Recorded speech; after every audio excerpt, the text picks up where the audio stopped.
The struggles of life. This is a story I've written and have not finished. This is only chapter 1, and I'm not finished with chapter 1, so don't expect much. There's only about 4 minutes of this. When I was young, my father was rough with us. Not abusive or anything, but made it to where we were almost always seen as though we were disappointing him if we took a break for more than a minute longer than what was given. I hated every day in that household. Not being able to have hobbies, working myself to the bone at my dad's company. My younger brother had a bit more leniency, but not much, and knew to keep his head down if Dad was in a mood. Then, Dad started getting more frustrated and seemed more on edge. His business was going downhill, clients undoing their contracts. This was put out on our family. Mom tried to justify him, told us that he was just exhausted. But it felt more like he was blaming us for his failing. This all came to a head one night at dinner. Me, my younger brother, our mom, and Dad. It was quiet with tension. Mom tried making small talk to relieve some of that tension.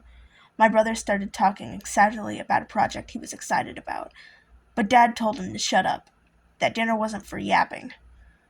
My brother quieted quickly. Before I could stop myself, I quietly said, "Maybe he would talk less, if you didn't shut him down all the time." Everything came to a halt. Not a sound could be heard until Father lifted his face, paled. He said, "What did you just say?" I knew I should have stayed quiet right then and there, but I just couldn't.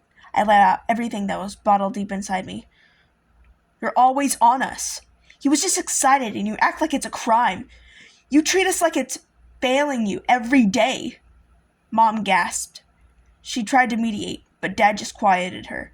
He leaned forward, hands clutching the tables, knuckles turning white. "You think you can talk to me like that in my house after everything I do for you?"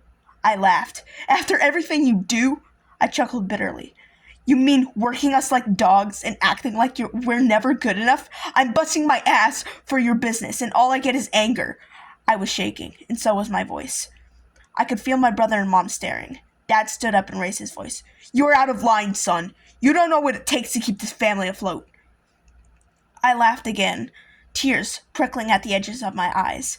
"Maybe I know if you ever talk to us," I shouted, now standing up as well. "You're not a dad, you're a boss," I yelled, out of breath and tears threatening to spill. For a second, I thought he was going to beat me up right then and there.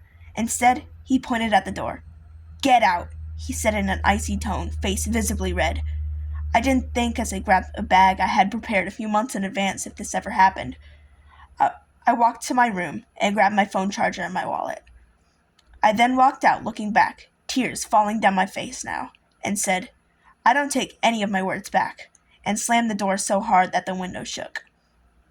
He looked shocked that I was actually leaving with stuff and crying at that. He had never seen me cry like that. I was always hidden about my emotions, so me having an outburst like that and leaving was new to all of them. I walked down about 8 blocks. An hour had passed. Mom was blowing up my phone, asking me to come home. I couldn't do anything. I was a failure through and through. I had to leave. I need to do something. What could I do? I ran this time. Not away from home, but away from my problems. I didn't want to face anything. I wanted to be loved unconditionally, but that wasn't an option. I ran and kept running. I didn't stop until I was at the beach.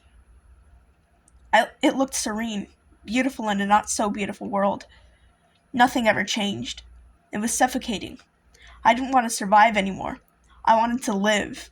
An actual life. A life where I could amount to something. Be an influential person. I stopped right before the water hit my feet. There we go.